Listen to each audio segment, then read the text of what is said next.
Welcome, everyone. Good morning. Thank you for joining us for this Parkinson Social Network event.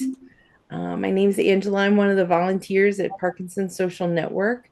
We're so glad you are interested in today's topic and speaker.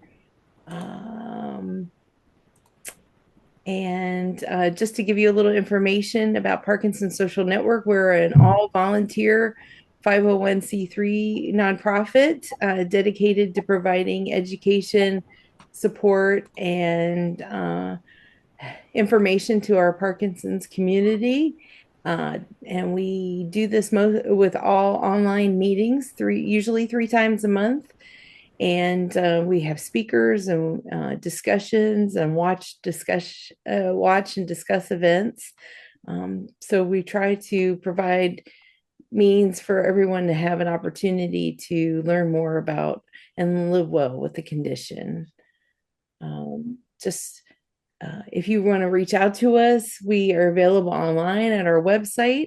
You can also email us. And we do have a phone number. We actually have someone answering the phones, which is a surprise in this day and age. But we do have an information line you can call in, and we'll be happy to assist you that way.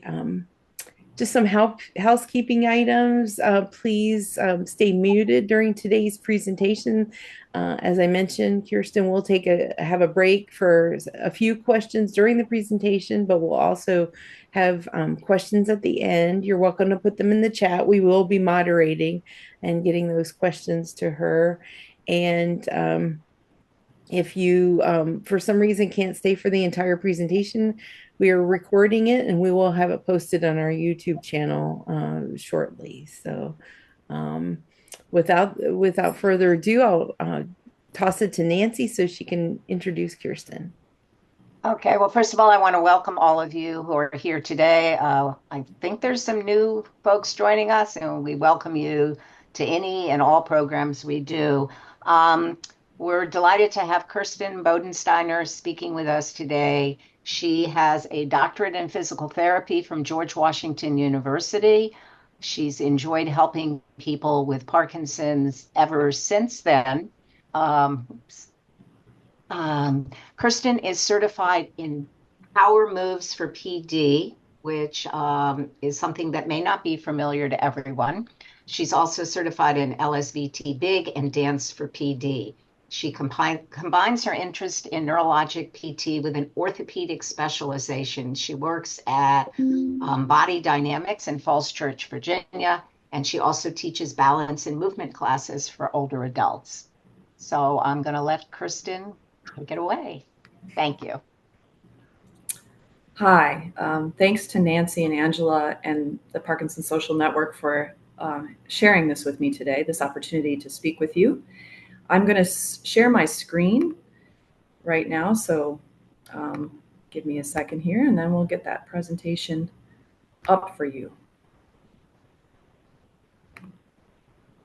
Okay, topic of our talk today is about specificity in exercise and why it matters in Parkinson's disease. The agenda for today has some different, parts to our presentation. I'm going to talk a little bit about something you probably are all familiar with, are some common presentations, symptoms of Parkinson's disease. Exercise importance, why is it important, and why does specificity matter in exercise? And then a little bit about a group of people called super agers and what we can learn from them. And then some examples of some specific exercises that I'd like to share with you today.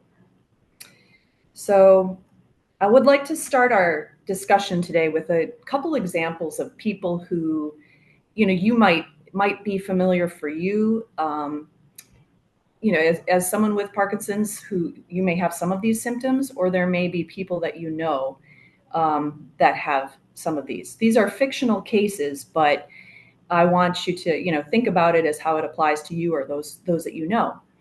So the first one is Frank. He's 75 years old. He has had Parkinson's for 10 years, and he walks with a stooped gait and a downward gaze with short steps. He's becoming more bent over, as we would say in PT, kyphotic, and he's concerned about his posture. So that's one person to keep in mind. And then we have someone else who's a little bit younger, Franny. She's 62, recently diagnosed, exercises a lot, and about 5 times a week, has really not had a lot of physical manifestations of Parkinson's except for a mild tremor and possibly some stiffness in her torso. But she's pretty much able to do everything she wants to do.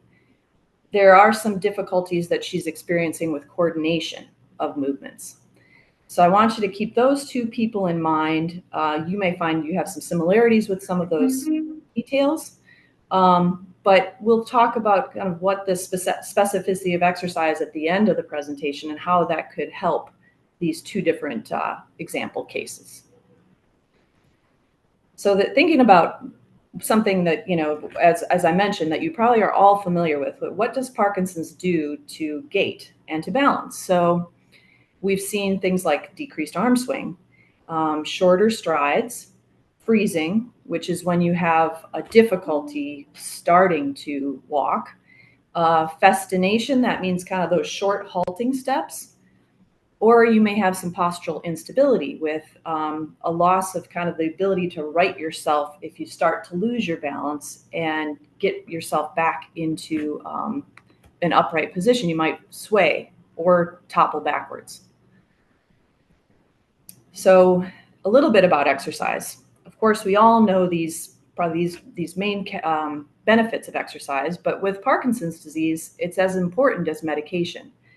We know Parkinson's is a movement disorder, and movement makes a lot of sense in treating a movement disorder. Exercise can maintain mobility. It can maintain strength, increase flexibility, and help with balance. So those are all 4 general categories. Other benefits are on this next slide. You may know these too, but these are all the ones that might not come into your mind immediately. It burns calories, we know that, but it's not the best way to burn calories. That's with caloric intake, but it is a side effect.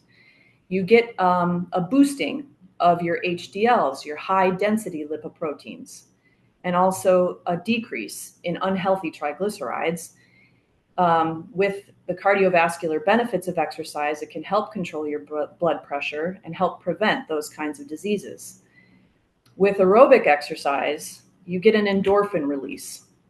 And, if you get a 30 minutes of good, solid aerobic exercise, that helps to boost your mood, and it can boost your mood for a good 24 hours after you've exercised, which is pretty amazing. Also energy. Your tissues get more oxygen, they get more blood flow, more nutrients, and your heart and lungs get trained to work more efficiently. You often sleep better if you exercise. It can help with sexual arousal in both men and women, and exercise can be fun, especially if you do it in a group setting where it becomes social, and that becomes part of the appeal of the exercise. This is also something that it's a little bit more scientific in the research, but exercise has been shown to increase trophic factors. And what are those? I've given you 4 examples of some trophic factors that have been seen to upregulate with exercise. These are trophic factors they help with neurogenesis, and that is the generation or creation of neurons. So this might be a good time for us to stop for a second before we get into talking about superagers and see if anybody has questions on the exercise portion of the presentation so far. No questions yet, Kirsten, in the chat. We've encouraged everyone, if they have a question, they can put it in the chat. And if we get any more, we'll wait for you to cue us, or we'll do it at the end. Okay, sounds good. Great. So let's talk a little bit about this group called superagers. And I think this is pretty interesting new research. These are people who are called superagers because they tend to age better. Their brains weather aging better than the average person. They've done some research at Northwestern University, and identified these folks as people who are 80 or older. When they do memory tests on these folks, they can compare the results to people who are 3 decades younger.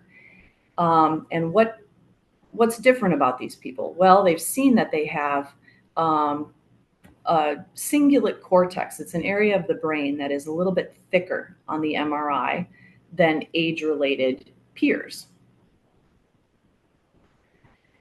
Also at Northwestern, they've continued to kind of research in looking at these folks. What else is different about these superagers? Well, they've seen a higher density of cells. These cells are neurons that are called economoneurons. And these are neurons that are linked to social intelligence and awareness. So that looking at the brains of these 80 plus year-old folks, they've seen that the density of these neurons is even more than in young adults. A third study of the superagers shows that they lose brain volume at a slower rate. So they looked at folks the same age group in this case, and they measured the volume of brain at the start of the study and then 18 months later. And they saw that the percentage of brain mass loss after 18 months was less in the superagers than it was in the average person matched in that age bracket. So these are 3 different studies. Another one has shown that there's thickness in the areas that connect the brain to memory function and a larger hippocampus. So if we're thinking about all these studies, you might say to yourself, okay, well, why? Why are these superagers, why do their brains seem to protect them more? So there's a couple ideas. We could say maybe they start out life with larger, stronger brains. Maybe their brains somehow change to compensate for the effects of aging or damaging effects from aging. Or they have a stronger defense against aging. So some of the research has been it's ongoing. I can't say that there's all the answers are there yet, but I think it's very interesting to see that this is an area of research, and we're trying to figure out, researchers are trying to figure out what is it about these brains. So one of the things that they're starting to discover is that environment plays a factor. And what do we mean by environment? Some people think, oh, well, it depends on where you grew up and where you lived. No, that's not that. There is some truth to that in the diet portion of what may be an impact with aging, but it's more about exposure with environment. So these folks that are super agers have had enriching experiences. They may have continued to learn throughout their lives. They might have continued to challenge themselves with new tasks to master. And so they're seeing that that's a commonality among some of these superagers. So in other words, continuing to challenge the brain is allowing them to continue to keep it healthy. If you see this quote here from the Institute for Research on Alzheimer's Disease and the Aging Brain at Columbia, various exposures throughout the lifetime might help people maintain their brains better or maintain their cognition in the face of age or disease-related brain changes.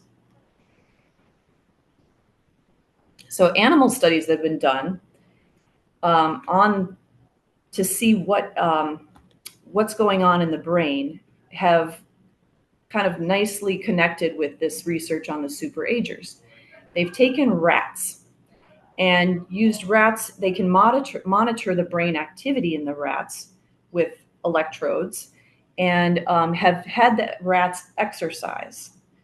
So one of the things that they use rats as, why do they use rats? Well, of course, you can do studies on them, but they age quickly. They have natural variability in cognitive function like people do. And then because they can use the electrodes, they can do neuroimaging and kind of see what's going on in the brain as these rats exercise. So they noticed that the brain lights up when the rats exercise. So they put them on a treadmill or a little wheel and watch what happens. And they see that the brain lights up with the exercise. But then they decided to change the exercise and make it more complicated. So how did they do that? Well, they took that wheel that the rats were on and they took out sections of the wheel so that now the rat would have to pay attention. Where is it running? How is it running? It's going to have to watch for those holes in its wheel. Otherwise, it might fall through the cracks. So when they did that, the rats had to use their brain differently. And they noticed that the brain lit up, the usage of the brain exponentially when the task that the rat was required to do was more challenging. So what does that mean for us? Well, what that means is that we want to make sure that when we're exercising, we're paying attention to the level of challenge. Not only is that important in these animal studies, but if we kind of think back to the superagers, we want to make sure that not only are we continuing to learn, but we're continuing to we're able to do exercise that lights up the brain as much as possible. So why? Well, areas of the brain, when we think about Parkinson's disease, we know that we lose the function of certain cells in the brain that produce dopamine. Well, are we going to regenerate that? Maybe not. But what we might be able to do is get other areas of the brain to compensate for that loss. We can have the dopamine be absorbed better through exercise, and we can have what's there be received more effectively. What's important about exercise? So we want intensity and we want specificity, and we're going to get into that a little bit more. Difficulty, complexity. Okay, so I'm going to talk a little bit about each complexity as we move forward too.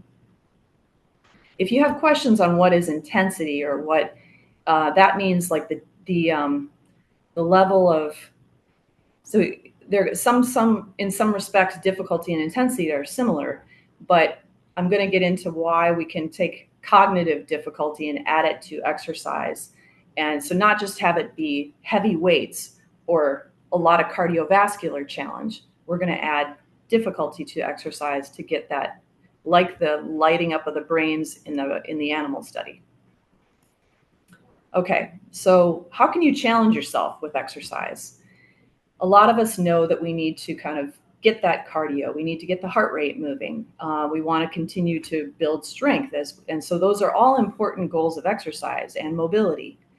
But how do you get that, that extra level of challenge to keep the brain active? Well, if you try to translate the animal study to yourself and what you might be able to do, if you're walking kind of in a, this also, you may need somebody to go with you to walk outdoors just to be safe.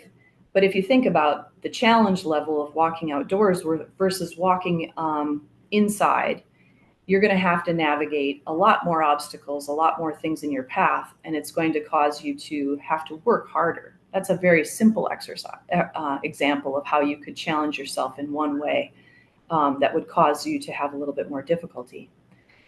Different forms of exercise that I've listed here are also going to be good for making your exercise more challenging and more cognitively demanding. So boxing, that's going to have all kinds of parts to it. You've got intensity with the amount of effort you have to put into it. You may have to work with speed, strength. But then what's nice about all of these listed here, dance, boxing, rock climbing, pickleball, and power moves, which I'm going to talk about more in depth, are all working on trying to get you to think about sequences of movement, not just reps of 10, right?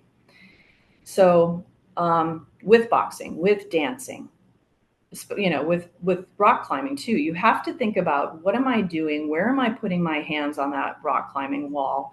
I have to sequence my way up that surface. Dance, boxing, and power moves all have moves that are linked in sequence, and therefore you have to remember them, and you have to try to come up with, what was the first one, what was the second one, what was the third one. And that's a very big cognitive challenge. So it can be very good for you to try to add that into your exercise somehow, where you're sequencing movements in a row. Also helps with coordination. So if you're finding that coordination is a challenge with like one of our case studies, it's a good thing to practice that sequencing. All of these above, I think especially power moves, boxing, they will have changes in dance. Effort, you might be moving sort of soft and slow, you might be moving hard and fast. You might change the level, up high, down low. Speed, like we just talked about, slow, fast. Direction, different turnings, different facings. Those are all ways to challenge exercise. They have it built in. Dance has it built in. Power moves has it built in. And something like pickleball, you're having to change direction all the time. You're probably changing your speed all the time. So those are things to look for in your exercise. Am I challenging myself in these different ways? Am I getting these different levels of effort, different levels of direction, different directions, different speed, high, low, sequencing of movements? The cognitive part, not all, we talked about a little bit, boxing, dance, rock climbing, pickleball, power moves, they're all going to have a cognitive challenge to them. What I like about power moves is you can layer it in. So we'll talk a little bit about that moving forward here. Okay, what is power moves? What are they? Well, it's a series of exercises that was developed by Becky Farley. She's one of the creators of LSVT BIG, which some of you may know about. And what is that, if you don't know? She's a physical therapist, and she wanted to create movements that addressed common problems with Parkinson disease. So the first program that was developed with her and a partner was called LSVT BIG.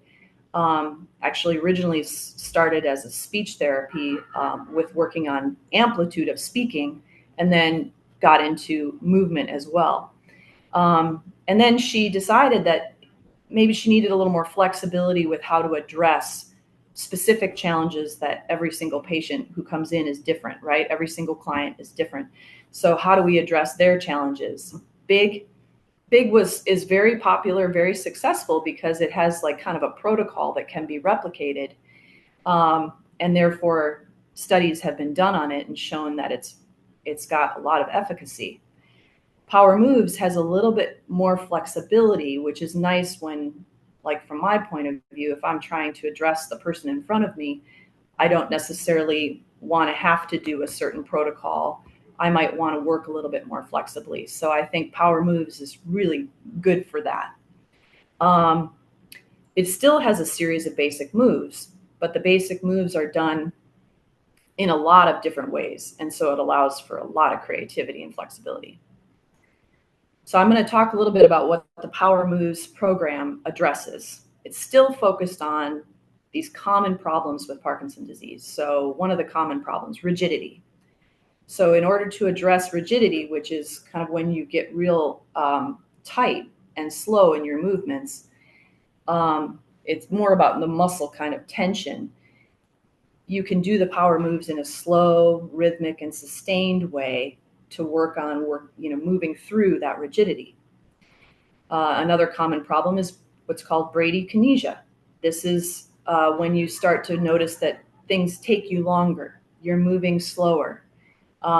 You might find, okay, I used to get dressed in 10 minutes. Now it takes me 20, 25.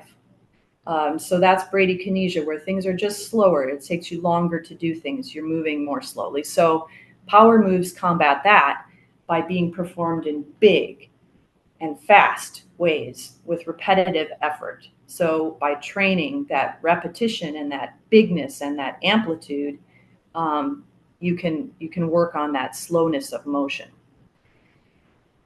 In coordination, we talked about this a little bit.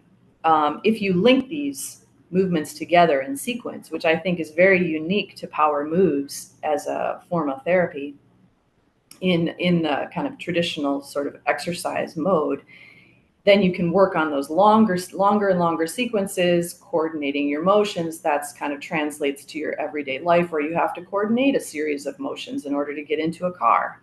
You have to coordinate a series of motions to get out of bed. You have to do that to scoot along a bench when you're in a restaurant, right? So then also it addresses reduced self-awareness. So one of the issues is with Parkinson's is people feel like they might be moving big and they're not. They might know, they feel in their brain they're moving as big as they can. What their body is doing is something much smaller. So how do we work on that? Well, you can give people targets for movement. So for example, if I'm doing a motion where I want to open up nice and wide and big, I might give somebody something to touch on either side so that they have to hit those targets. If they don't hit the targets, they aren't big enough. And so even with that reduced self-awareness, you can use some external cues outside of yourself that help them to reach that goal and work on that better awareness of what actually, how big they actually are moving. So what does it look like? Well, we've got some basic moves I'm going to show you a picture of in a second. Some of them are working against gravity. So you're extending against gravity, and that works on posture, works on getting up off the floor. Weight shifting. So we need to shift weight. We need to do it effectively in order to walk and, to do all kinds of motions, turning. Those are all important. So weight shifting just for those basic, of course, you can get weight shifting in so many more complicated motions too, like running, dancing, tennis, pickleball. All of those require tons of weight shifting. Axial mobility, what that means is trunk mobility. So if there is stiffness in the trunk, which is quite common in Parkinson's, we work on twisting motions in order to keep that spine supple and moving. And then there are transition steps in the power moves, and those are for getting a foot to move to get up off a floor, or to step in a big way from one side to the side, or to the front, or to the back. Okay, so the 5 positions. So this is different with power moves than an LSVT BIG. They take the movements down to the floor. There's prone, which means you're on your stomach. Why would that be useful? Well, say you are in bed and you have to push yourself up, or say you're on the floor and you have to get off the floor. Supine, which is when you're on your back. That's also useful for getting up off the floor. It's good for posture. If you're on your back on the floor, gravity is helping you to straighten out. So that's a good place to do some exercises for posture. It's also safe. These 2 positions of being on your stomach or being on your back, you don't have to worry about falls, and you don't have to worry about balance. So you can really focus on motion. They also have movements that are on all 4s. So that's a good place to work on strength, pushing through your arms. It's a good place to work on posture because you have to extend, so you can't curve over if you're on your all 4s. It's a great place to work on getting up off the floor. And then sitting. So this is a great one. You may have a few minutes to get some exercises in, or you might not feel comfortable with standing and your balance. Sitting is a great position to work on some of these movements. And then, of course, standing, probably the most functional. This is going to apply the most to getting through space, moving through space. So without further ado, let's see if we can take a look at some of these. Okay, so here's, in a nutshell, what these power moves look like. You'll see those 4 positions, right, that I just mentioned. You've got on your stomach, on your back, then on the kneeling positions, sitting positions, and standing as you move across this slide from left to right. And then if we look top to bottom, we've got the anti-gravity part in that first row, weight shifting in the second row, torso motion in the third row, and transitions in the fourth row. So trying to get those transition steps, those transition movements. So I'm going to take one of these rows and use it as an example. I want to go back to, well, let's stay on this slide for a second, because I want to go back to the case that we were talking about. I think I have that here. Let's go back to Peter. So Peter's that 70-year-old male who's had Parkinson's for 10 years. So we know he has a stooped gait, downward gaze, and short steps. Oh, I changed his name from Peter to Frank in the middle of it, so I have to change it. So Frank, he's becoming more bent over and he's concerned about his posture. So what would we do with him? What would we do with Frank? Well, let's take a look. I think I want to look at where I might work with Frank. So it depends, right? There's so many ways to work with him. What I could do is I could go start him on the floor, in something like that, lying on his back, and maybe let's see where he can get when he's on the floor with his posture. Does it straighten out? But I want to show you something with him that we'll all try together. I probably, if I wouldn't maybe start on the floor, because I get to know my patients and see what their mobility looks like. But let's try a move together that would work on his extension. So I'm going to show you with this next slide. Do you see where this is actually a picture of Becky Farley, who created these exercises? And you can see that in that last, before she's standing, she's sitting in a chair. So I'd like everybody to try this motion, and I'm going to move myself so that I have room to do it over here into a chair. So this is an extension motion. So I want you all to sit in your chair where you're up on the front of the chair and your feet are solidly placed on the ground. So you don't want to have one foot forward, one foot back, or one foot not completely on the floor. You want both feet nice and solid on the floor. And you're going to go, I hope you can see me okay. Let me just check. See if you can see me okay. Yeah. All right. So I want you to try this motion, which is what we would use for Frank. You're going to reach forward like this toward the floor as far as you can. You might feel a stretch through your back. And then you're going to open your arms up nice and wide like this. Okay? And this is called power up.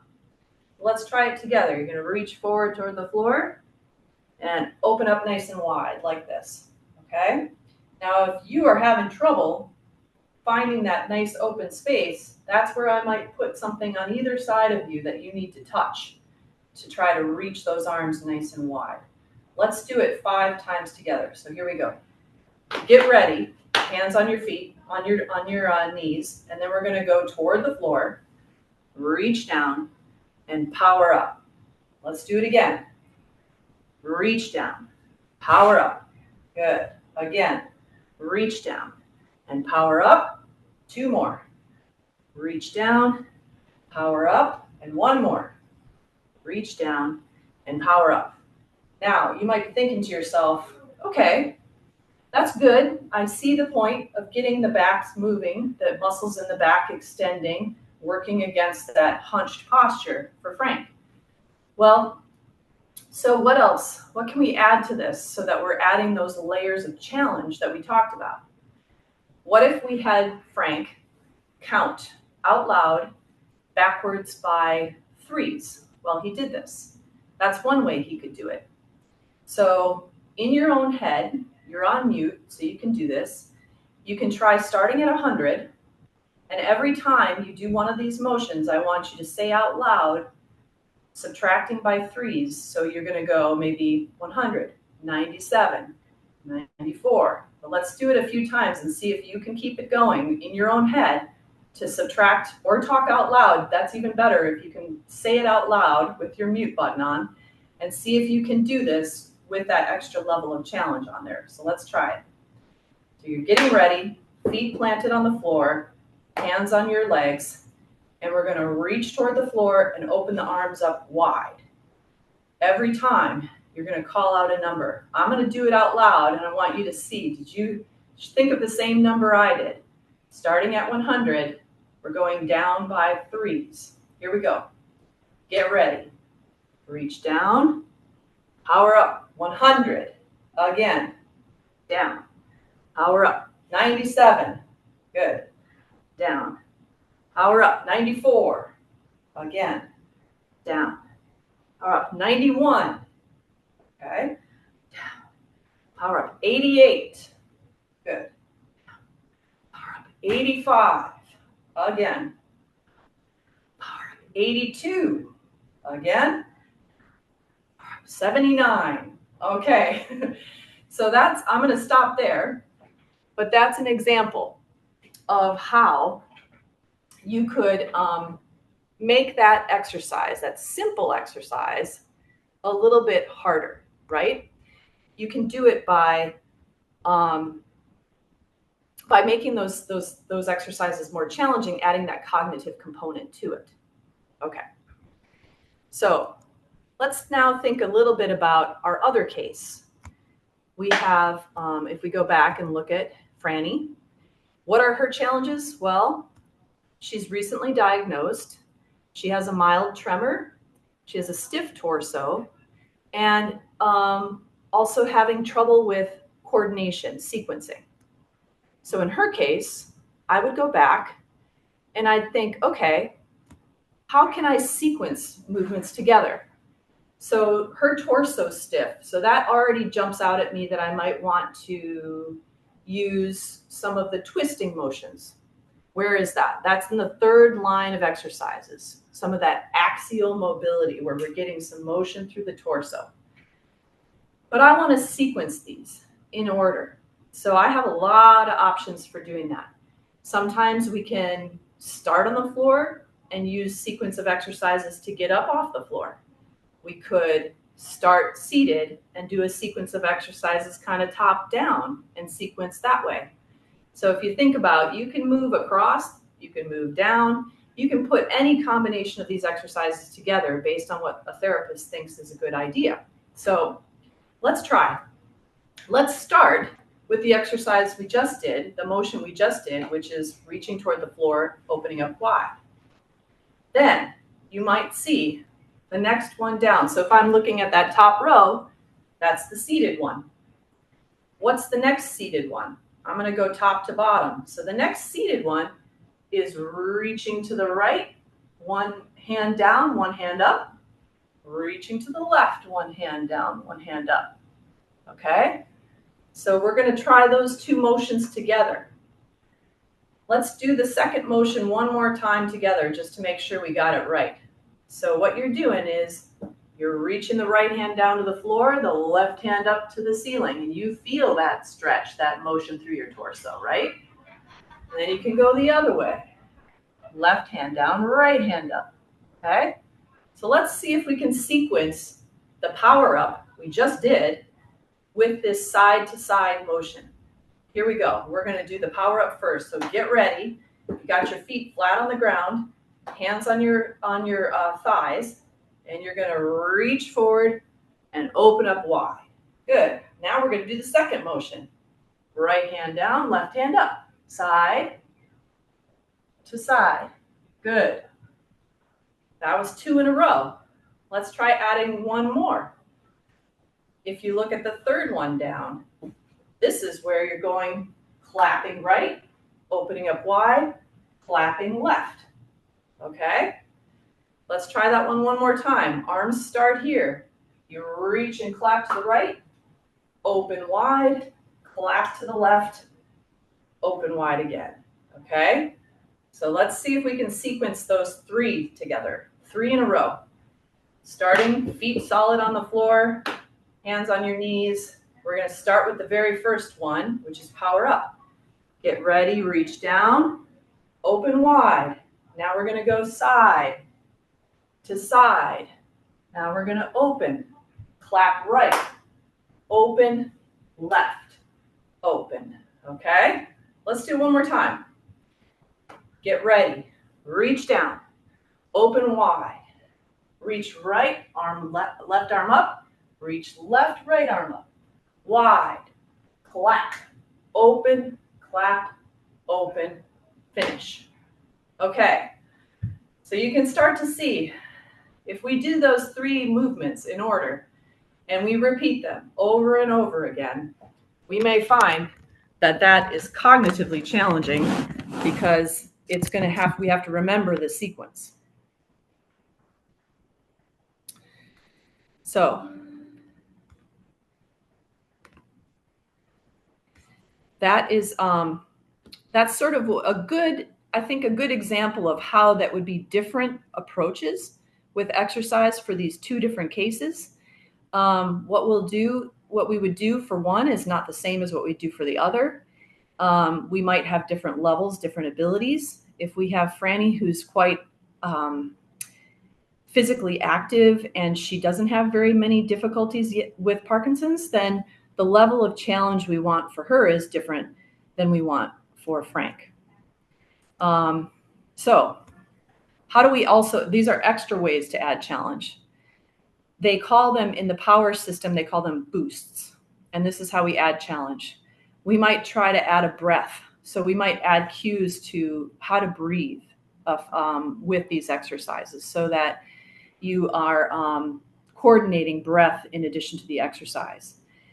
You may remember this, if any of you have done BIG, often we'll add like these finger flicks with BIG.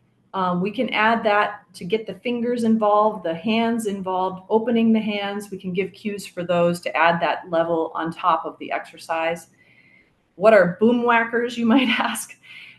Just something to hold in your hand. It could be plastic tubes. It could be pool noodles. Something where you have that reach that helps you hit the thing that target you're trying to hit to get the amplitude you're going for. And then we kind of got into this a little bit with the cognitive challenges, but the sky's the limit with adding these things. So days of the week, months of the year. I personally like to do the alphabet and do boys' names or girls' names with the alphabet while we're doing exercise, which is very challenging. And you can also add boosts with the eyes. Where are you looking? Let's have your gaze change while you're doing the exercises too. So it gets you can layer and layer and layer levels of complexity on with these exercises, which is what I like about them. And it makes me think about those animal studies and having more and more and more of the brain lit up, and also addressing the specific challenges to the person in front of you and what they're struggling with and what they might need help with. So in a nutshell, exercise should be specific. And I hope that I've helped you to understand why with some of those studies on superagers and some of the animal studies on exercise and challenge level with exercise. And I think some of these programs that are out there for you now, geared toward Parkinson's clients, are just excellent and have that level of challenge built into them, including the POWER program. So I'd be happy to, here's some of my resources. There's a lot of articles out there on superagers, so if you're interested in reading more, there's quite a bit. Well, thank you very much. I'm happy now to take on some questions from everyone. So we'll open up the session for those. Great, Kirsten. Thank you so much. We do have questions.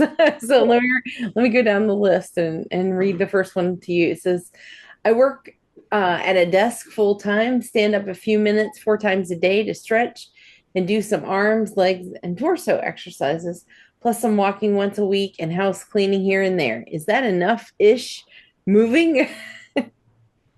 I would probably say no.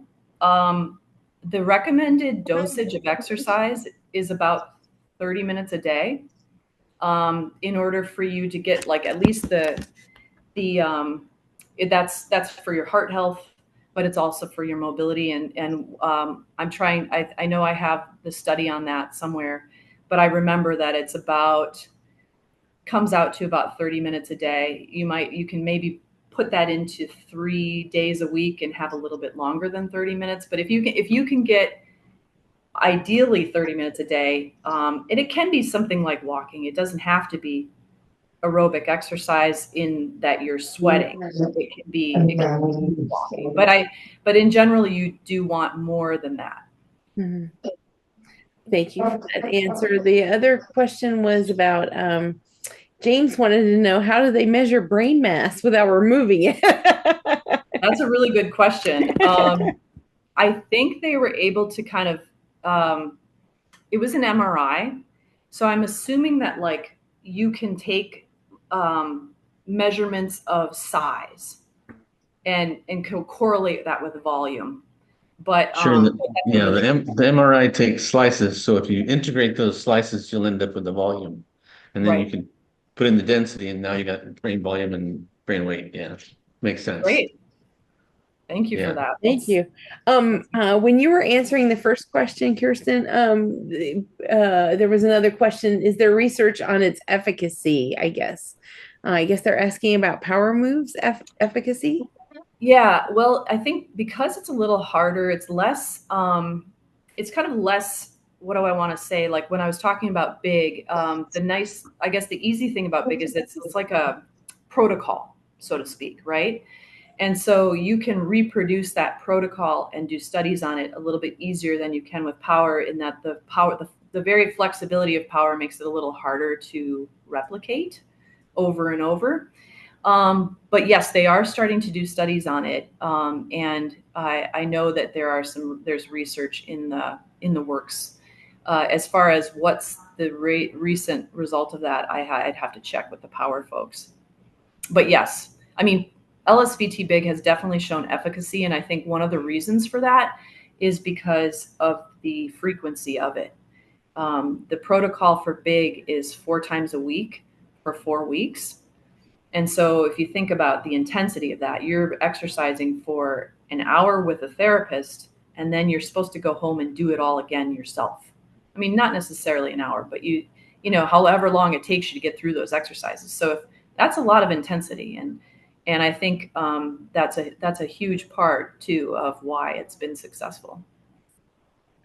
There was a question about could you comment on fMRI for a person concerned about cognitive change?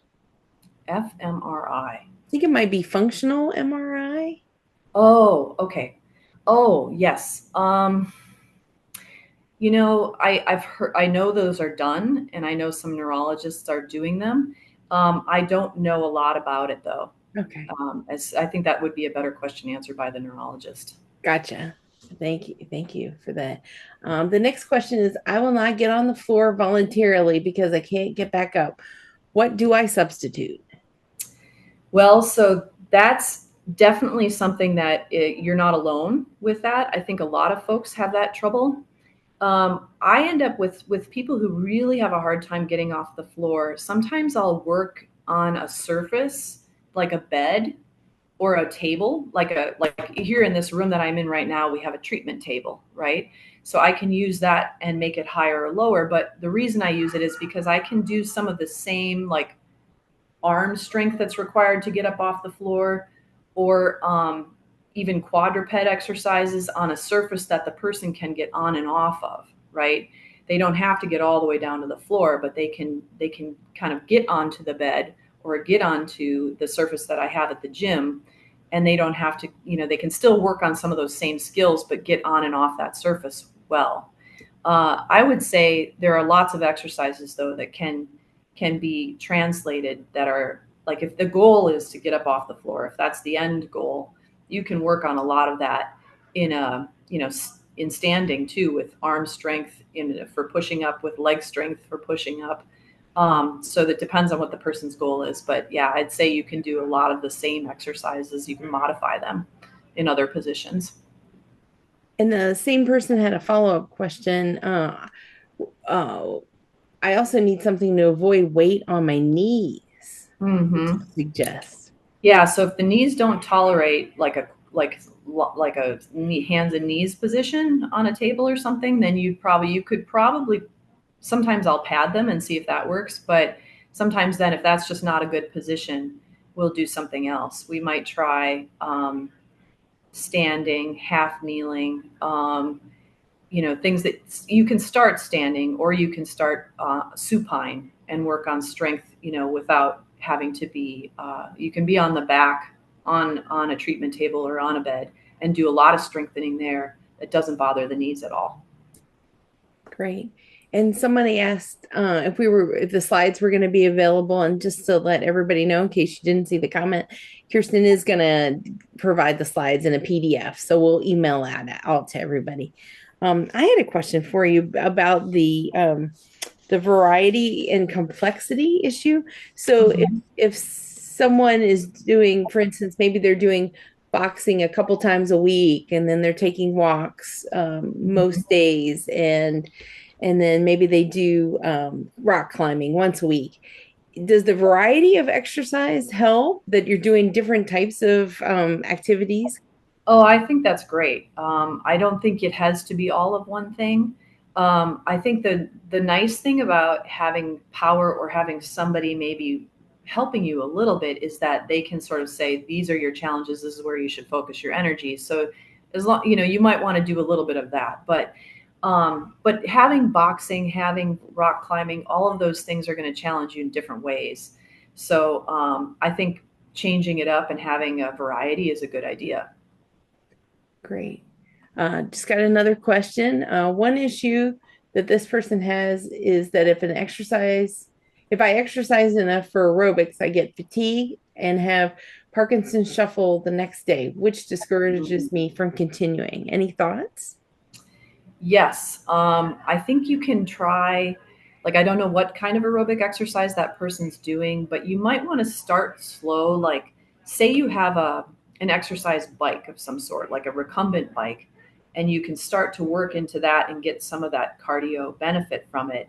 But you may have to play the kind of, you may have to be, respectful of how much energy you have and how much it wears you out. So, you know, I'd say do cardio in small intervals and see if that helps. Like you might start with like a 5 minutes on the bike and then, come back and do another 5 minutes later.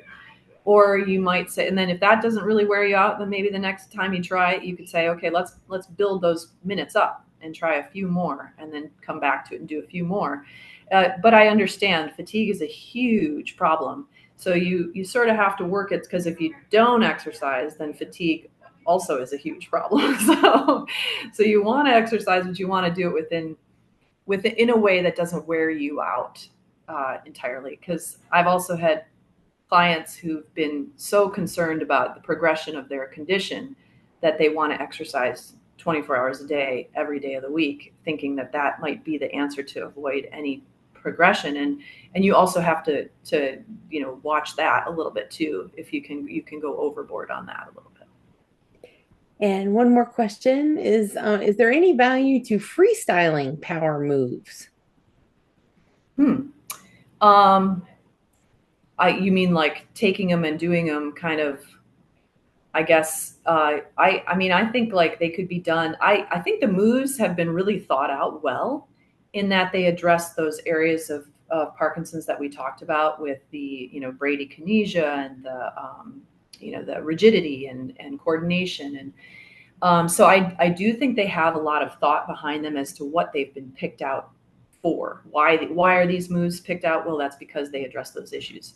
So freestyling them, I'd say put them together in whatever way you want, because you could create your own sequences. You could create your own flows. You could do it with with music. You could, and I think that's what appeals to me about this program is that I think that, I know the exercises are good, and putting them together in sequences is also good. It's a cognitive challenge. And so freestyling them, maybe you're just doing what comes to you. But I think if you know them well and you want to pick and choose, I think that's great.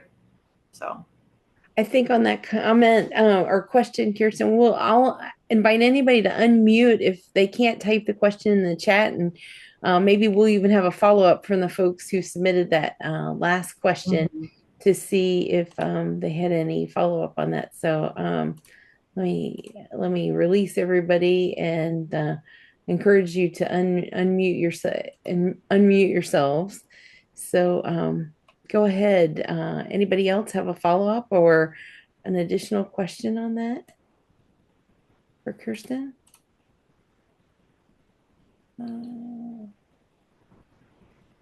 Here we go. I invited everybody to unmute, and this has been very educational. Go ahead, Emily. Yes. My question is, are there certain places that teach this class that you learn these exercises in particular? Yes. I In know I, fact, I did these at Spine and Sports. Mm. physical therapy. Yeah, and we're hoping here at Body Dynamics to open a class if we have interest in the power moves. Great. Thank you. Well, her, if you all didn't see it, Kirsten's email address, I think it was on that last slide, correct? And the phone number as well for the clinic. Yeah. Great, that's a great Yeah, question. this is James. I was the one who made the comment about the fatigue and stuff, and I'm using that sort of that approach, and I'm trying to be careful not to over exercise and over fatigue myself. Mm-hmm. But I have some specific goals coming up on a vacation. I want to be able to do certain things, so I'm trying to work up to that. Yeah, I think that's smart though. It sounds like you're trying to grade your activity level and work up to what you want to be able to do when you go on vacation. I think, So, yeah, to something reasonable. I'm going to do. yeah, I'm putting a limit of maybe 2 miles on the walks, and I'm not going to do 20-mile hikes. right, right. But also to work up to that distance is great, and do it in a regular fashion, like a progressive fashion, not all at once. Yeah. And I'm sorry, I missed a question in the chat. The question was, has reading and writing proven to have benefits? I would say cognitive challenge, like we saw in the information about the super agers, where you're continuing to kind of give yourself something new to learn, something way to engage your brain. That's even outside of exercise, right? I think so. Reading is such a great idea, to keep yourself interested, engaged, and learning, even without the exercise component, but in addition with the exercise is fantastic. So yes, I would say that that's very beneficial. This Parkinson Social Network program is made possible by the generous contributions from our donors. For more information, visit our website at parkinsonsocialnetwork.org. Thank you.